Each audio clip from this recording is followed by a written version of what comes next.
mungkin selain forum Ma'iyah, salah satunya KC misalnya, jarang sekali forum yang menyebut kata Indonesia di setiap forumnya entah berapa kali, dan tidak hanya menyebut Mas Ari, Mas Budi, tapi mempuisikannya, menyanyikannya, mendoakannya, mensolawatkannya, dan mengamalkan keindonesiaan pribadi masing-masing setelah pulang dari sini.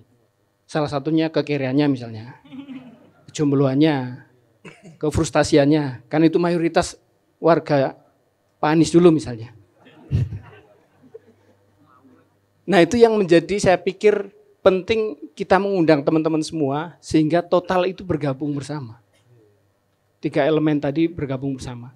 Sehingga Indonesia ini ya tidak hanya dikuasai oleh total politik, tapi juga total etika dan estetikanya di mana. Monggo kita lanjutkan Mas. Oh Mas Ian dulu. Ini total bule ini. Siap ya, understand? Monggo Mas Ian langsung.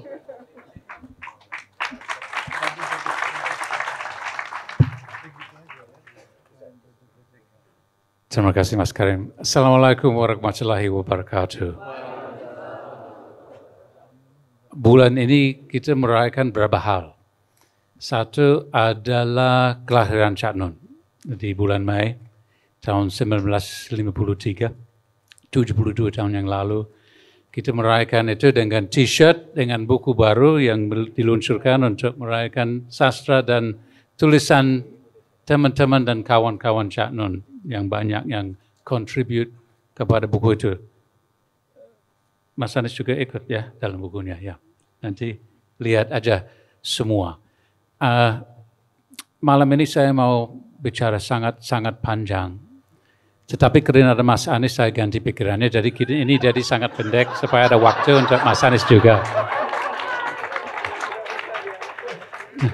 Sebetulnya benar karena ini dia catatannya semua. Ada 4 hal. Yang pertama mungkin karena saya bukan lahir di Indonesia, saya dapat satu advantage, satu benefit yang kalian tidak dapat. Saya ketemu karya-karya Cak Nun dan saya ketemu Maya dalam umurnya yang udah lumayan. Datang ke Indonesia dan ketemu karya-karya Cak Nun pas saya udah 20 berapa, udah hampir 30. Saya ketemu Cak Angon, Lir Ilir, Tombo Ati, dan semua itu sebagai satu culture shock. Shock banget. Lir Ilir, Tombo Ati, Sunan Ampel, Sunan Kalijaga, Wole Songo, sejarah Indonesia yang sangat kental, yang sangat luar biasa. Inggris negara saya, kalau enggak tahu. Inggris juga punya sejarah yang sangat kental dan bagus dan sangat rich dan panjang. Tetapi Indonesia ada sesuatu yang luar biasa. Kita dapat transisinya dari Sriwijaya ke Majapahit, ke Demak, ke koloninya, ke kemerdekaannya, ke reformasi, ke Indonesia hari ini. Lewat semua itu ada sesuatu yang mengalir, sama seperti lir ilir, air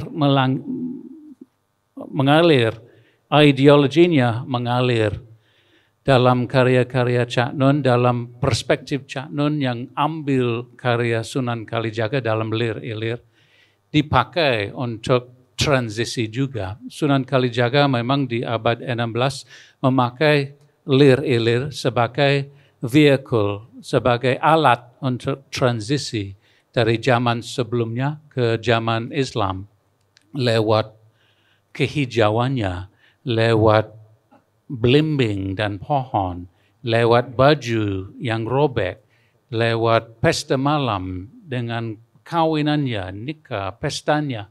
Semua itu ada nuansa transisi, nuansa kehidupan di kampung, nuansa kebudayaan yang sangat kental dan baik dan positif. Budaya yang penuh dengan makna. Budaya yang memimpin, budaya yang moral, budaya yang penuh dengan etika. Cak Nun bawa kebudayaan itu dalam lir-ilir ke dalam maya untuk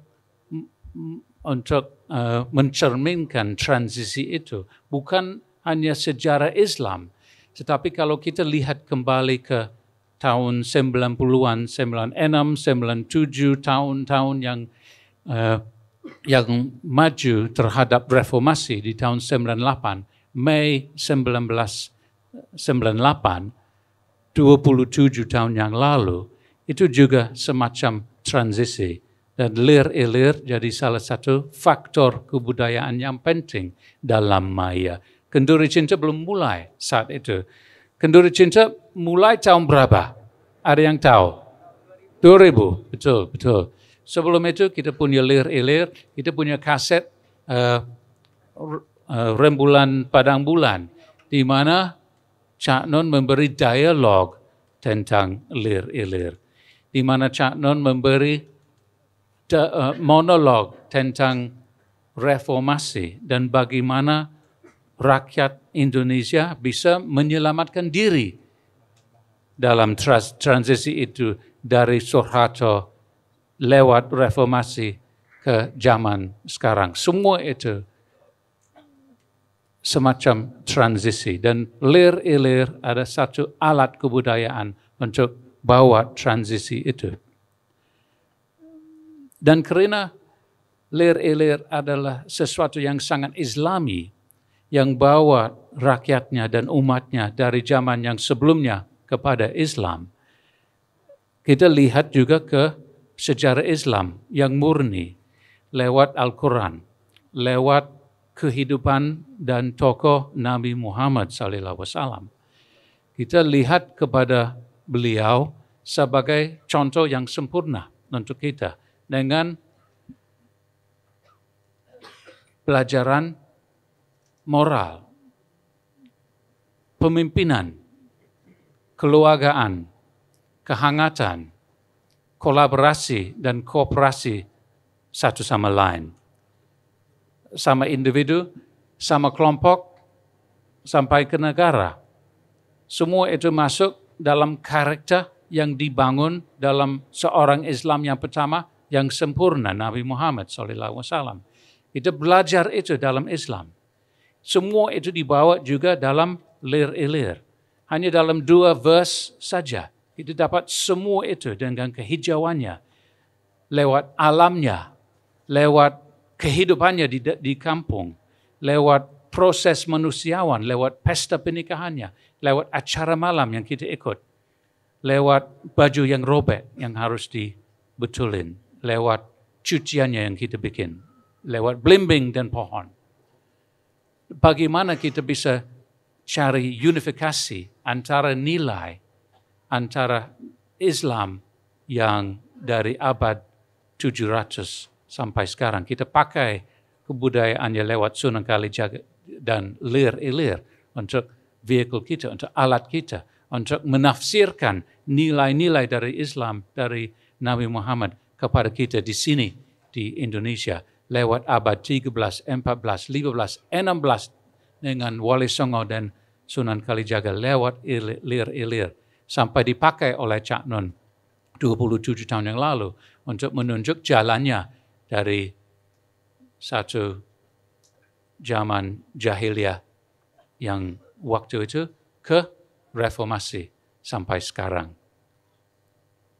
Jadi bagaimana kita bisa cari unifikasi itu antara nilai? Cak Nun cari sendiri, dan di tahun 2000 kita punya Maya dan Kenduri Cinta dan Bambang Wetan, dan kira-kira 20 acara yang lain yang setiap bulan dijalankan di seluruh Indonesia, di beberapa kota besar. Bukan hanya di Indonesia saja, tapi di luar negeri, di London, di Finlandia, di Jerman, di Roma. Pausnya yang baru meninggal, ada pausnya yang baru sekarang, tapi di tahun 2005, siapa yang diundang ke Roma untuk ikut funeralnya Paus Yohanes Paulus II di tahun 2005? Cak Nun dan Kiai Kanjeng. Bagaimana mungkin satu kelompok gamelan fusion seperti Kiai Kanjeng bisa diundang ke Roma untuk ikut acara wafat Paus pimpinan agama Katolik sedunia hampir 30 tahun yang lalu. Tapi Cak Nun yang diundang. Cak Nun yang memantaskan dengan Kiai Kanjeng di sana. Satu honor yang luar biasa. Semua itu bisa ditafsirkan lewat lir-ilir dan transisinya yang bawa kita dari satu zaman ke zaman yang baru. Sekarang kita cari zaman yang baru lewat teknologi. Kita cari pengertian di era yang penuh dengan revolusi material. Kita sekarang punya kemungkinannya untuk dapat material yang bisa gerak sendiri, yang punya cara untuk evolusi sendiri. Materi bukan hanya besi, bukan hanya emas, tapi materi yang semi-organik, yang punya kemungkinan untuk self-evolution, bisa gerak sendiri, semi-kinetic. Itu materi dalam revolusi. Untuk data sekarang kita dulu megabyte, gigabyte, kilobyte. Sekarang data gerak tanpa batas. Dalam waktu yang dekat kita ada kemungkinan untuk memakai dan punya dan menikmatkan data tanpa batas. Untuk energi yang sekarang renewable. Dulu kita pakai batu bara, gas, minyak.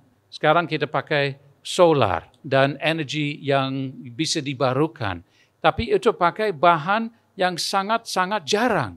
Rare earth, critical minerals. Minerals yang didapat di tempat di bumi ini yang sangat sulit.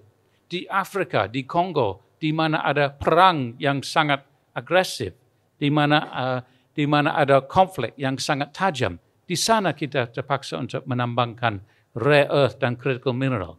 Indonesia juga punya sebagiannya, Amerika punya. Tapi ini satu dunia yang penuh dengan konflik sekarang.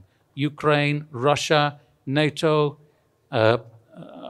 konflik perdagangan antara US dan China dan segala macam hal. Di mana kita cari renewable materials dalam keadaan yang konflik.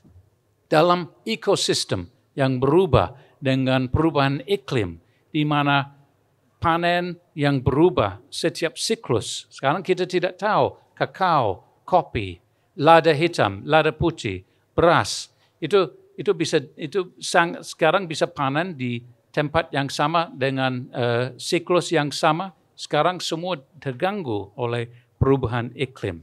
Dan kita masuk ke zaman AI dan robot autonomy, di mana robot punya otonomi sendiri untuk sifat, untuk mikir. AI sangat maju. Dan pertanyaannya sekarang, bagaimana kita manage kita sendiri dalam transisi dari reformasi ke zaman AI. Sekarang, Mas Anies selama 2,5 tahun, setiap kali kita ketemu dia di sini di Kenduri Cinta, kita membahas perannya AI dalam kehidupan kita.